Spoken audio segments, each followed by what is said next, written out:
¿Qué tal? Soy Roberto Novelo, profesor investigador del Departamento de Ciencias Ambientales de la Universidad de Guadalajara y presidente de la ACAMPA, Academia Mexicana de Paisaje. Agradezco al 10º Congreso Estatal de Biología la oportunidad de presentar este trabajo llamado Criterios de Patrimoniabilidad Arbórea, una propuesta tipológica, de Luz Helena Claudio García y un servidor.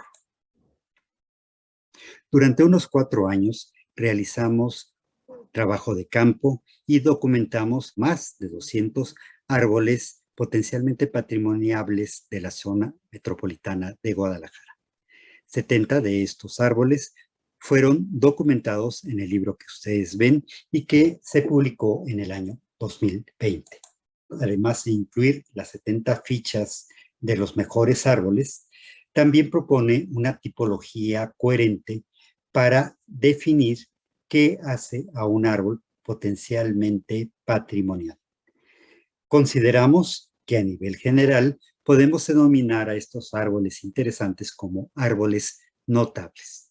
Y estos árboles notables reciben diferentes denominaciones en distintos lugares. Por ejemplo, en España se habla de árboles singulares, en Estados Unidos existe la figura de árboles campeones y así podemos, además de notables, encontrar los adjetivos monumental, majestuoso, histórico, etc. Creemos que el concepto estratégico y primordial sería árboles patrimoniales, aquellos que ya se ha identificado que realmente forman parte del patrimonio natural de un lugar.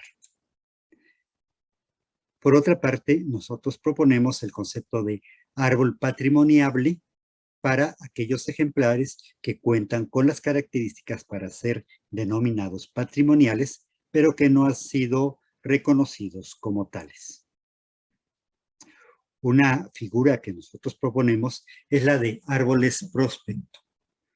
Un árbol prospecto sería un árbol candidato a ser por lo menos árbol patrimoniable, sino árbol patrimonial.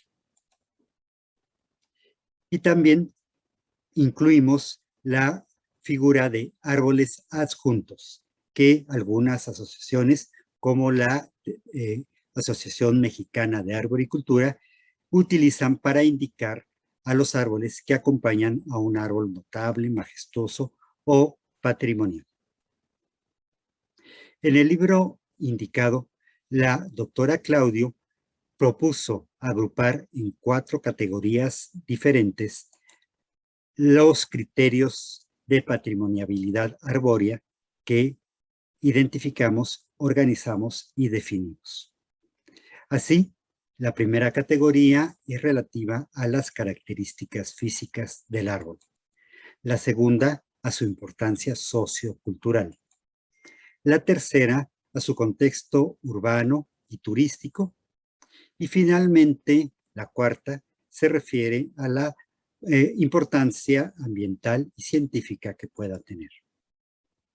En cuanto a la primera categoría, identificamos a los árboles añosos, hermosos, monumentales y morfológicamente singulares. En el caso de los árboles añosos, distinguimos 3 dimensiones por edad. La primera la llamamos árbol maduro.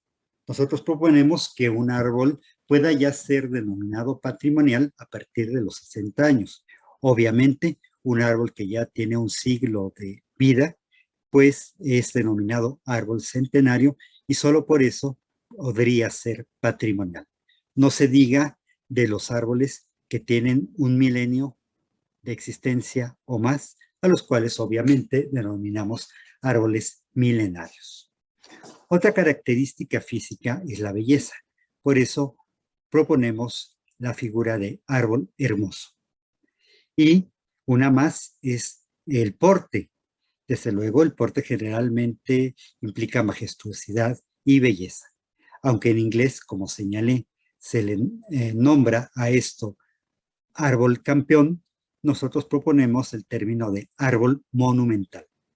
Finalmente, también proponemos los árboles morfológicamente singulares cuando se trata de ejemplares cuya estética es interesante. No importa que su porte no sea de gran talla. La segunda categoría es la que se refiere a su importancia sociocultural.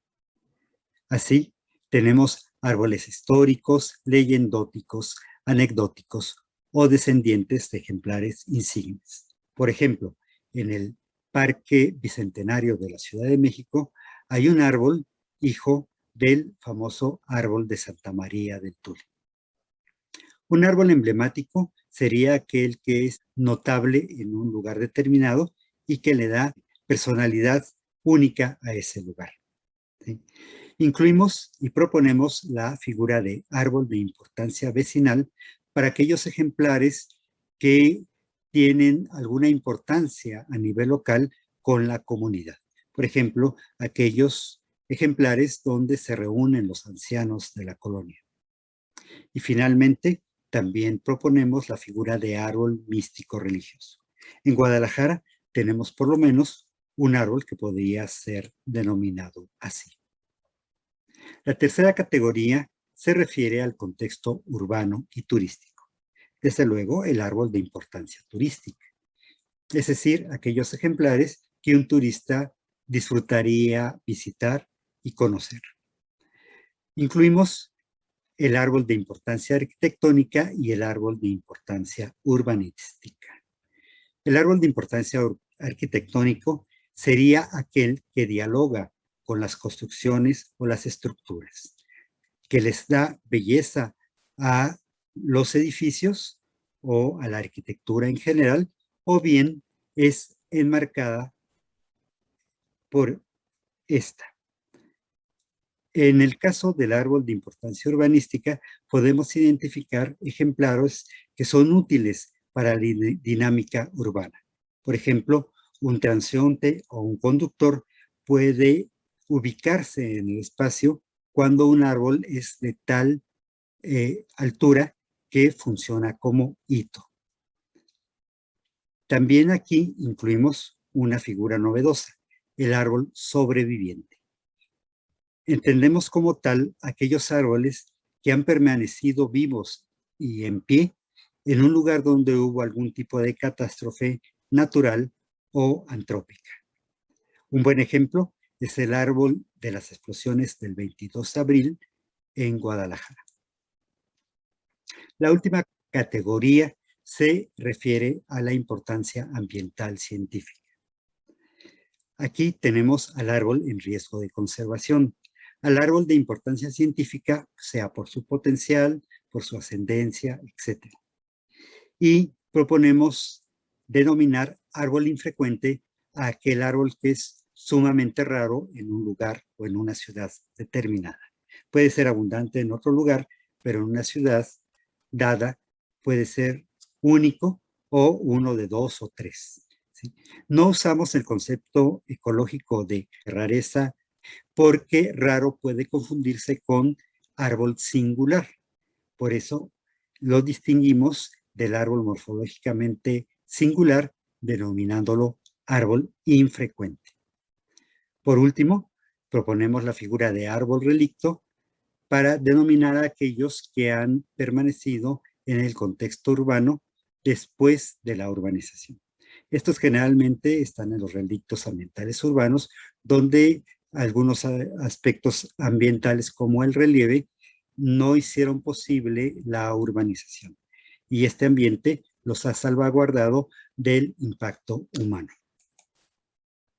Obviamente, la intención de esta tipología está encaminada a facilitar la toma de decisiones para la declaratoria de patrimonialidad y el manejo, conservación y valoración de los ejemplares arbóreos importantes para una ciudad.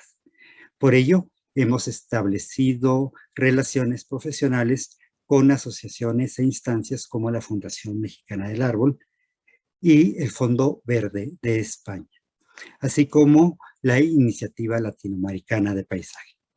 También hemos dado a conocer nuestra propuesta a entidades como la Asociación Mexicana de Agricultura, Parques y Jardines de la Zona Metropolitana de Guadalajara, IMEPLAN, el Consejo Ciudadano Metropolitano, la Semarnat, el Foro Latinoamericano de Ciencias Ambientales de Argentina, la Sociedad de Arquitectos Paisajistas de México y la Federación Internacional de Arquitectos Paisajistas. Los que ustedes ven en negrita son los que ya han tenido a bien darse por enterados de nuestra propuesta. Agradezco mucho su atención. Quedo de ustedes muy atentamente.